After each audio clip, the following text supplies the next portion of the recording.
أعوذ بالله السميع العليم من الشيطان الرجيم. بسم الله الرحمن الرحيم. الحمد لله رب العالمين، والصلاة والسلام على أشرف الأنبياء والمرسلين وعلى آله وصحبه أجمعين. اللهم صل على سيدنا محمد وعلى آله وصحبه وبارك وسلم. اللهم لا سهل إلا ما جعلته سهلا وأنت تجعل الحزن إذا شئت سهلا. اللهم افتح علينا حكمتك وانشر علينا من خزائن رحمتك يا أرحم الراحمين. أما بعد.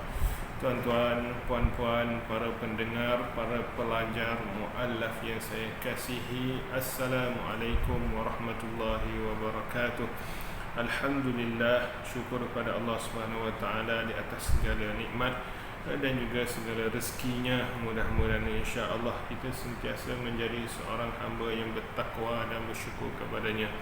Juga syukur pada Allah Subhanahu Wa Taala. Allah Subhanahu Wa Taala kurniakan kita kesihatan, kehidupan, kelapangan, kekuatan untuk bersama-sama lagi kita bersua di alam maya ini. Untuk saya sambungkan lagi bacaan ataupun pembentangan buku teks muallaf negeri Selangor ini, yang mana digunakan sebagai silabus untuk kelas fadha'il muallaf di Selangor ini, anjuran Lembaga Zakat Selangor LZS, yang mana kandungan ayat-ayat ataupun pengaturan bahasa dia adalah ringkas dan mudah sahaja sesuai untuk muallaf.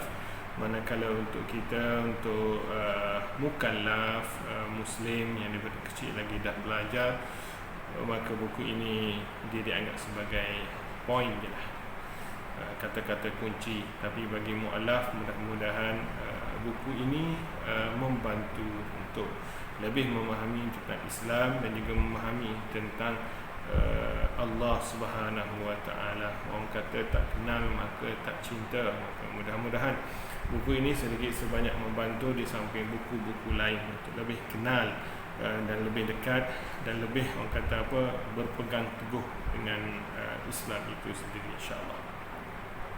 InsyaAllah kita sambung lagi. Hari ini siri ini tajuk baru, iaitu hubungan manusia dengan pencipta. Tajuk sebelumnya iaitu berkaitan dengan 3I, Islam, iman dan juga ihsan, yang mana siri sebelum ini saya sebut berkenaan dengan benda-benda ini. Perkara 3I ini boleh rujuk ataupun boleh dengar lagu Raihan, yang mana saya cuba Google, saya tengok pada YouTube, ada Raihan ada buat lagu, iaitu lagu contohnya 6 rukun iman. Raihan ada buat lagu rukun Islam. Maka mudah-mudahan insya-Allah nanti di video ataupun di video ini ataupun video yang sebelum ini, siri sebelum ini, saya akan letakkan di komen YouTube nanti link ataupun pautan untuk sebagai alat bantu mengajar. Kalau yang mendengar saya di sini ada kelas fadha'il muallaf, mudah-mudahan juga, sebab kadang ada orang suka mengajar menggunakan lagu, tak mengantuk, tak boring, tak bosan. Jadi insya-Allah pada siri ini tajuk yang keempat, iaitu hubungan manusia dengan pencipta ataupun hubungan makhluk dengan Khaliq. Kita lebih bercerita tentang manusia, kita tak bercerita dengan haiwan. Sebab apa? Kita sedang bercerita tentang kita, iaitu manusia dengan pencipta kita, iaitu Allah Subhanahu Wa Taala. Soalan yang pertama iaitu apakah bentuk hubungan manusia dengan pencipta, iaitu Khaliq.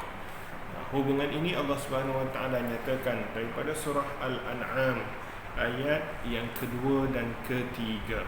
Huwallazi khalaqakum min tinin thumma qada ajala wa ajalun musamman 'indahu thumma antum tamtarun wa huwa Allahu fis samawati wa fil ard ya'lamu sirrakum wa jahrakum wa ya'lamu ma taksibun. Dialah yang telah mencipta kamu daripada tanah melalui penciptaan Adam alaihissalam. Kemudiannya, satu, Allah sebagai pencipta kita. Yang keduanya, kemudiannya dia menentukan pula menentukan pula ajal kematian kamu dan satu ajal lain yang ditetapkan di sisinya untuk membangkitkan kamu semula pada hari kiamat. Okey, Allah ciptakan kita. Yang kedua, Allah dah tetapkanlah ajal mati kita. Allah juga dah tetapkan hidup kita kembali untuk hari kiamat. Namun kamu wahai orang kafir masih meragui tentang hari kebangkitan itu, dan ialah Allah yang berhak disembah dan diakui kekuasaannya sama ada di langit dan di bumi. Okey, dia berhak disembah. 3, dia mengetahui apa yang kamu rahsiakan dan apa yang kamu lahirkan. Zahir, untuk disebut lahirkan dan zahirkan ni itu ma zahara minha wa ma batan. Okey, mengetahui apa yang kamu rahsiakan, apa yang kamu zahirkan, dan kemudiannya dia juga mengetahui apa yang kamu usahakan. Apa yang kita sedang buat, Allah Subhanahu Wa Taala tahu. Apa yang saya sedang buat sekarang ni, sedang rekod video, sedang rakam, apa dalam hati saya, semuanya. Yang sekarang kalau COVID-19 ni sekarang bantuan semuanya Allah mengetahui apa yang kita usahakan. 5 kaitan kita ataupun 5 bentuk hubungan kita dengan Allah Subhanahu Wa Taala. Yang pertamanya adalah Allah sebagai pencipta kita, yang keduanya Allah sebagai penentu ajal kita. Ajal kita mati, ajal kita untuk kiamat. Atau ayat mudah kita sebut ajal ni, sebut ajal ini hidup kita, mati kita, dibangkitkan semula kita, semuanya urusan Allah Subhanahu Wa Taala. Kemudiannya Allah ada di mana-mana. Allah mengetahui rahsia kita, sama ada kita rahsiakan ataupun kita zahirkan, dan kemudiannya Allah mengetahui apa yang sedang kita usahakan, yang lahir dalam hati kita. Sebab tu biasa disebut adalah yang ketahu berkenaan dengan apa yang kau usahakan hanya Allah dan juga diri engkau sendiri, ikut niat masing-masing. Kemudiannya yang kedua, soalan yang kedua, mengapa manusia perlu berhubung dengan Tuhan? Secara fitrahnya manusia perlu berhubung dengan Tuhan. Kat sini buku ni ada 3 disebutkan keperluan manusia berhubung dengan Tuhan. Pertamanya adalah manusia adalah hamba kepada Tuhan. Macam kita dengan majikan kita, macam kita dengan pekerja bawahan kita. Nak tak nak, pekerja bawahan kita kena kontak kita sebab kita adalah ketua, kita adalah bos. Nak tak nak, mereka kena report kat kita. Betullah kita report kepada bos yang atas lagi, bos dan sebagainya. Dalam konteks kita ini lagi tinggi kita, sebab kita ini adalah hamba Allah Subhanahu Wa Taala. Kita adalah makhluk kepada Allah Subhanahu Wa Taala. Yang keduanya, kenapa kita perlu berhubung dengan Tuhan? Iaitu manusia bersifat lemah, manakala Tuhan adalah sempurna. Maka yang lemah ini akan sentiasa cari yang sempurna untuk dapatkan perlindungan dan juga keselamatan. Kemudiannya yang ketiga adalah manusia berhajat kepada Tuhan. Sebab apa kita berhajat kepada Tuhan? Untuk kita dapatkan ketenangan, keyakinan, keselamatan. Okey, seperti contoh kita dan kita, keadaan kita ini sebagai seorang makhluk Allah Subhanahu Wa Taala, maka kita disunnahkan untuk buat sesuatu, kita baca Bismillahirrahmanirrahim dengan nama Allah yang Maha Pemurah atau Maha Pemurah lagi Maha Mengasihani. Ataupun cukup dengan Bismillahirrahmanirrahim. Bismillah cukup. Sebab apa nak beritahunya? Kita sentiasa mengharapkan rahmat Allah Subhanahu Wa Taala dalam pekerjaan ibadah kita. Dalam pekerjaan maksiat memang tak boleh lah baca Bismillah, Bismillahirrahmanirrahim, minum arak dan sebagainya, memang tak boleh. Tapi dalam keadaan ibadah kita ataupun perkara harus makan nasi ke, masuk toilet pun kena ada doa dia. Rasulullah dah ajar doa dia, tidur pun perkara-perkara tersebut. Kemudiannya yang ketiga, soalan yang ketiga, iaitu bagaimana membina hubungan dengan Tuhan. Bagaimana membina dengan hubungan dengan Tuhan? Okay. Cara membina hubungan dengan Tuhan yang pertamanya adalah mengenali nikmat Allah Subhanahu Wa Taala. Dengan menggunakan panca indera, mata, hidung, telinga, mulut, anggota badan kita seperti mata, hidung, telinga dan lain untuk merasai nikmat hidup di dunia ini. Okay? Sebab itu kita yang ada hidung, yang ada mata, ada telinga, sihat semuanya, tak pekat, tak buta, tak bisu, syukurlah nikmat Allah, nikmat tersebut. Manakala yang pekat ke, yang buta sebagainya juga bersyukur dengan nikmat tersebut. Ya betul, itu kekurangan, tapi bagi mereka adalah kita nak cakap apa sebab kita tak pernah mengalaminya, tapi mereka juga adalah hamba yang bersyukur. Sekurang-kurangnya mereka ada peluang lagi untuk beribadah, untuk buat baik bagi manfaat sambil hidup muka bumi ini. Kalau nak membandingkan mereka yang dah mati, yang dah mati tak boleh buat apa dah selesai dah tutup buku dah. Buku amalan dia dah tutup dah. Saya tunggu hari kebangkitan. Bila dah sebut tadi, bentuk hubungan kita dengan Allah Subhanahu Wa Taala itu, Allah Subhanahu Wa Taala dah tetaplah ajal kita, mati kita bila.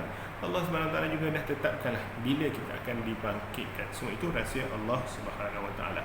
Yang keduanya, membina hubungan dengan Allah Subhanahu Wa Taala ini iaitu dengan beriman kepada Allah Subhanahu Wa Taala.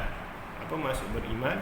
Yakin dan percaya bahawa Allah Subhanahu Wa Taala adalah satu-satunya Tuhan yang wajib disembah. Hubungan yang ketiga adalah menyembah dan mentaati Allah. Yang kedua tadi beriman dan percaya. Yang ketiga ni menyembah dan beribadah kepada Allah Subhanahu Wa Taala, memperhambakan diri kepadanya melalui ibadah yang telah ditetapkan dan taat kepada segala perintahnya dan meninggalkan segala larangannya. Itu bentuk hubungan kita dengan Allah Subhanahu Wa Taala. Yang keempatnya, bentuk hubungan kita adalah dengan berdoa. Sebab apa? Kita hamba yang lemah, kita perlu doa dan kita perlu minta. Kita perlu minta daripada yang kuat. Dari sudut kita sekarang ini, yang paling kuat, yang paling sempurna adalah Allah Subhanahu Wa Taala. Kita tak boleh minta daripada manusia. Sebab manusia sama manusia, dua sama je level dia. Tapi kita minta daripada Allah Subhanahu Wa Taala. Berdoa dan mengadu kepada Allah Subhanahu Wa Taala, meletakkan segala pengharapan kepada Allah Subhanahu Wa Taala. Iyyaka na'budu wa iyyaka nasta'in. Kepadamu, hanya kepadamu lah kami menyembah, hanya kepadamu juga kami mohon pertolongan. Yang kelimanya adalah merendah diri kepada Allah Subhanahu Wa Taala, tunduk dan patuh serta memperhambakan diri kepadanya. Kaya kita macam mana sekalipun, mulia kita macam mana sekalipun, nak tak nak kita kena letakkan dahi kita bawah paras belakang kita, iaitu ketika kita sujud. Itu untuk mereka yang sihat lah. Mereka yang sakit pinggang, solat atau kursi sebagainya, itu masing-masing lah. Tapi nak kata sujud ini iaitu mencecahkan dahi ketika sejadah. Kemudiannya yang keenam, bersyukur, memuji Allah Subhanahu Wa Taala yang telah memberikan nikmat dan kesenangan hidup di dunia ini. Saya sebut dalam kelas, sebenarnya kita dapat duit tersebut, apa yang kita dapat tu, duit dan sebagainya, sihat sebagainya, itu bukan nikmat. Itu sebenarnya ujian untuk kita.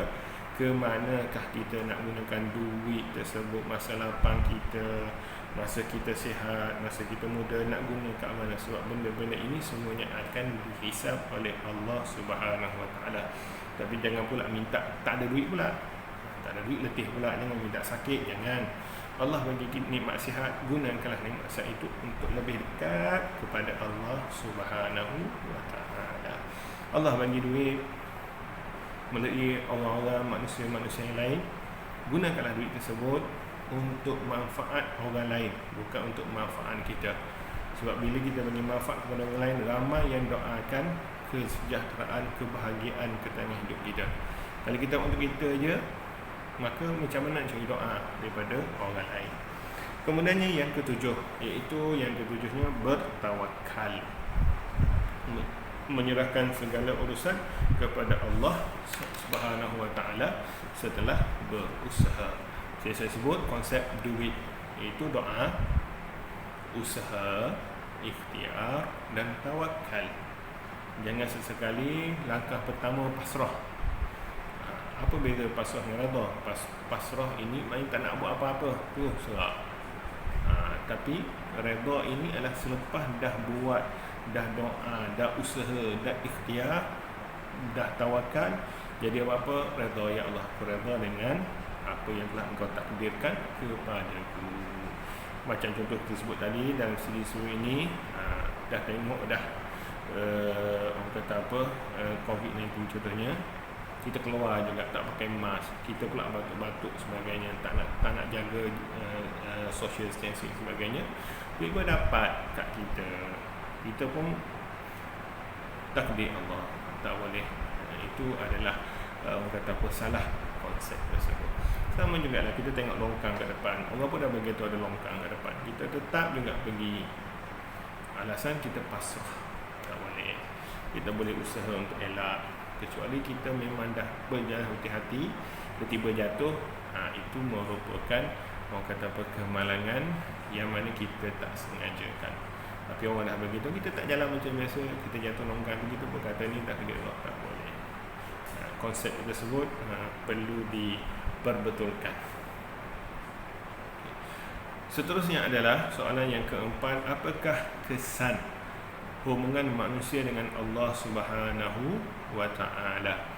Kesan hubungan kita dengan Allah Subhanahu wa Ta'ala, kita ni sebut manusia lah, dengan Allah Subhanahu wa Ta'ala, iaitu dapat mengenali Allah Subhanahu wa Ta'ala dan meningkatkan keimanan kepadanya. Bukan maksudnya kita nampak wajah Allah Subhanahu wa Ta'ala itu, akan tetapi kita tahu sifat-sifat Allah Subhanahu wa Ta'ala. Kita tahu macam mana orang kata apa, kenal nama-nama Allah Subhanahu wa Ta'ala. Kita tahu, kita kenal bahawa Allah ini walaupun kita tak nampak, dia, yakni Allah selalu sentiasa melihat apa yang kita buat. Maksudnya bukannya kenal macam kita kenal manusia yang lain, kenal isteri kita, kenal pasangan kita, bukan. Itu bukan maksudnya kenal. Ini kenal Allah Subhanahu wa Ta'ala, ini mengenali zat Allah Subhanahu wa Ta'ala yang maha sempurna. Kemudiannya adalah selepas kita kenal Allah Subhanahu wa Ta'ala, kita akan dapat keredaan Allah Subhanahu wa Ta'ala dan nikmat syurganya. Sebab kita kenal Allah, mudah-mudahan dengan sebab demikian kita dapat rahmat Allah, masuk ke dalam syurganya. Kita masuk syurga bukan sebab amal ibadah, akan tapi sebab rahmat Allah Subhanahu wa Ta'ala. Tapi nak dapat rahmat Allah, kena beribadah. Itu maksud dia. Ibadah tersebut hanya kita dan Allah Subhanahu wa Ta'ala sahajalah yang tahu apa yang kita buat tersebut. Waktu jangan kita klaim, aku solat fardu 5 waktu, aku bayar zakat, aku puasa. Kenapa aku? Sebab apa? Semua itu adalah urusan kita dengan Allah Subhanahu wa Ta'ala. Tak perlu dizahirkan bersama dengan manusia lain. Meletakkan manusia yang ketiganya, kesan hubungan kita dengan Allah Subhanahu wa Ta'ala, iaitu meletakkan manusia sebagai makhluk paling istimewa jika dibandingkan dengan makhluk yang lain. Siri sebelum ini dah sebut dah apa keistimewaan manusia. Allah bagi akal, Allah bagi kita taklifan untuk jadi khalifah sebagainya. Tapi kalau akal itu kita tak guna untuk lebih dekat pada Allah Subhanahu wa Ta'ala, Allah jadi kita khalifah untuk makmurkan bumi, tapi kita tak guna, kita sepertinya haiwan-haiwan makhluk Allah yang lain, maka level kita sama.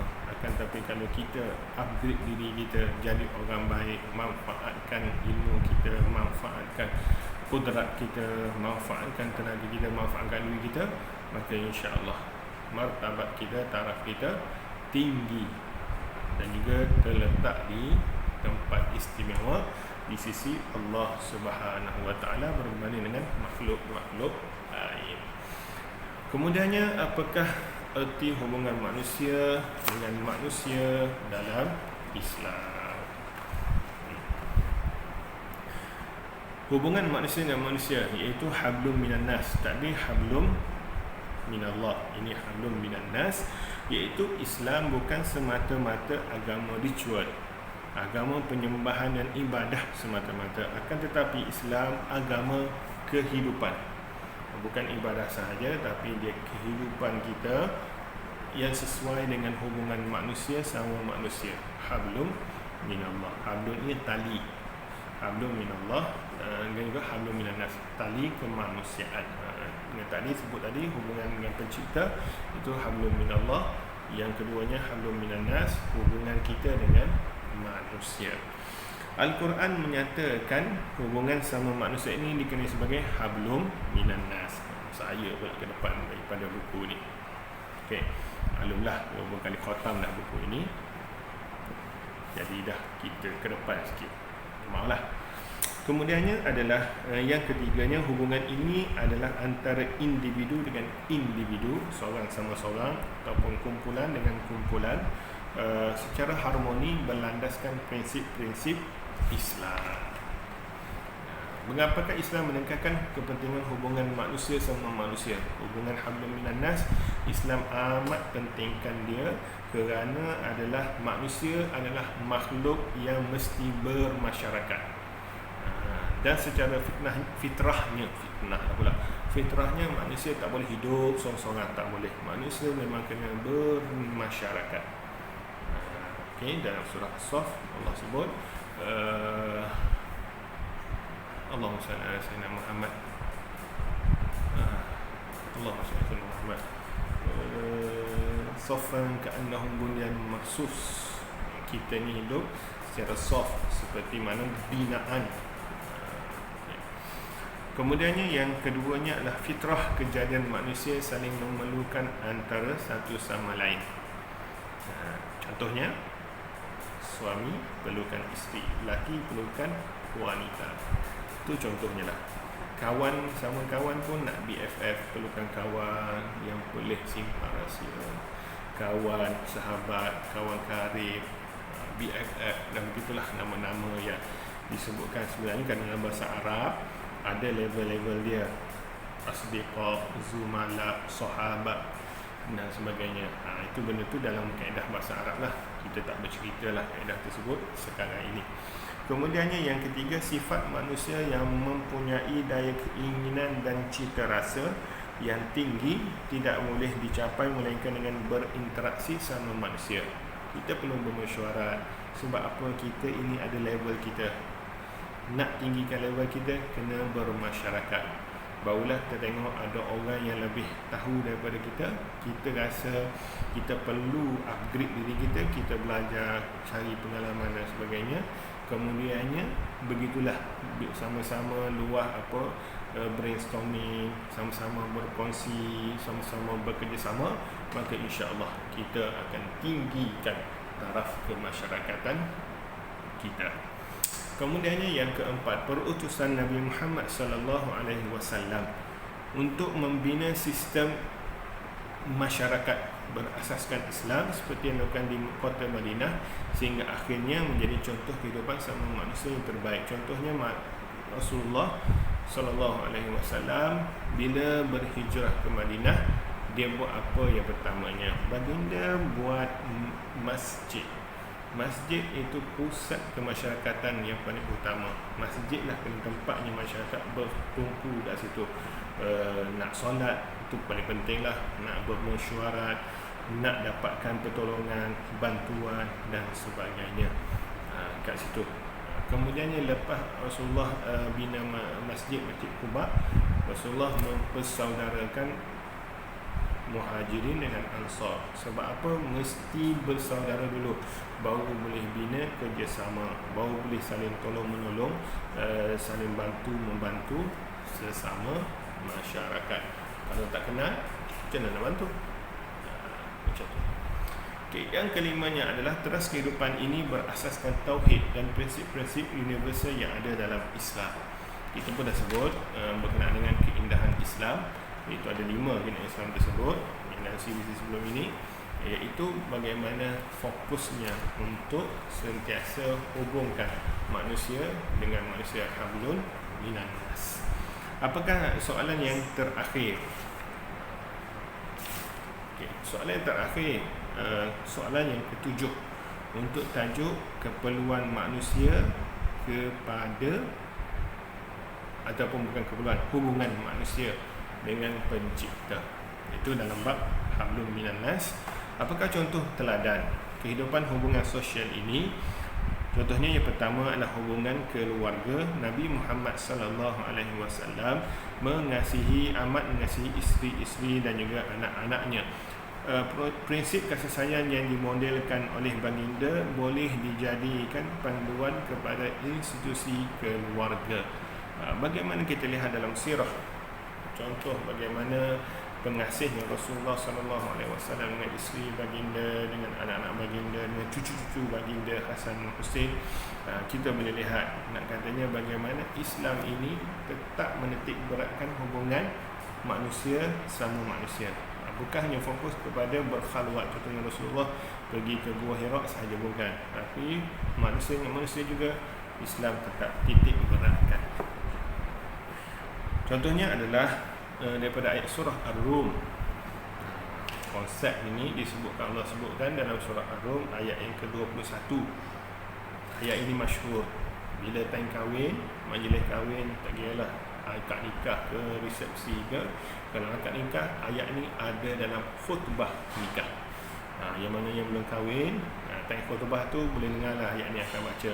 Wa min ayatihi an khalaqa lakum min anfusikum azwajan litaskunu ilaiha wa ja'ala bainakum mawaddatan wa rahmah. Inna fi dzalika laayatin liqaumin yatafakkarun. Dan antara tanda-tanda yang membuktikan kekuasaan dan rahmatnya, bahawa dia menciptakan untuk kamu, isteri-isteri daripada jenis kamu sendiri. Mana sama manusia lah, bukan bunian ke jin dan sebagainya, supaya kamu hidup bahagia dengannya dan dijadikannya antara kamu suami isteri perasaan kasih sayang dan kasihan belas. Sesungguhnya yang demikian ini mengandungi keterangan-keterangan yang menimbulkan kesedaran bagi orang-orang yang berfikir. Orang fikir yang akan nampak itu.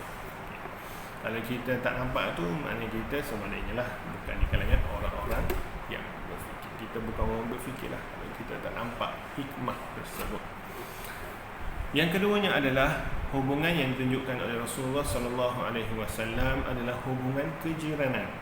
Contoh teladan daripada Nabi Muhammad sallallahu alaihi wasallam dalam menjalin hubungan kejiranan wajar menjadi ikutan masyarakat. Prinsip kejiranan dalam Islam merentas agama dan bangsa.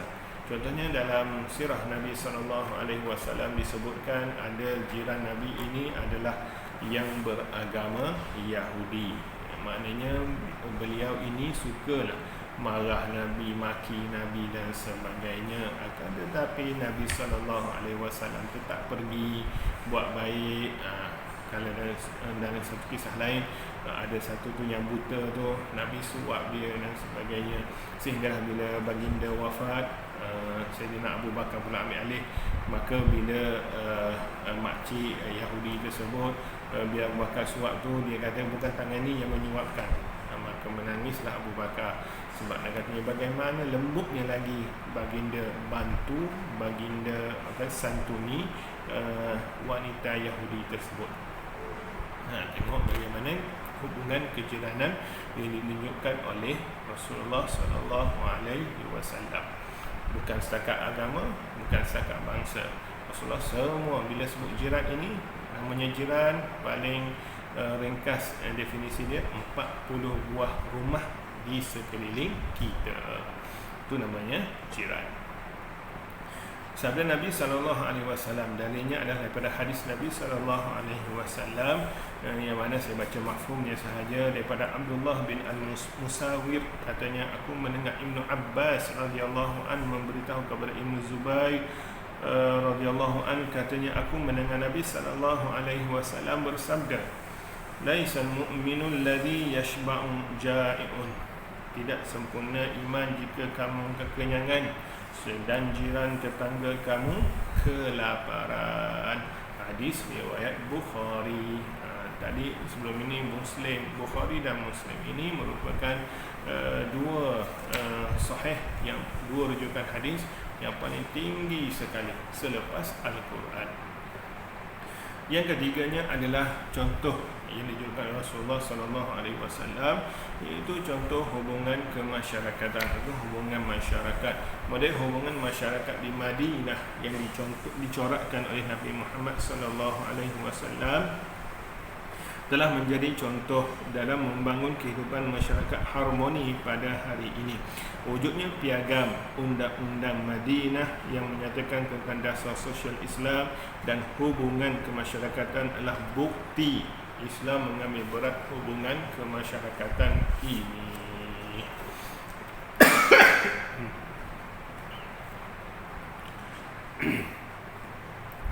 Okay.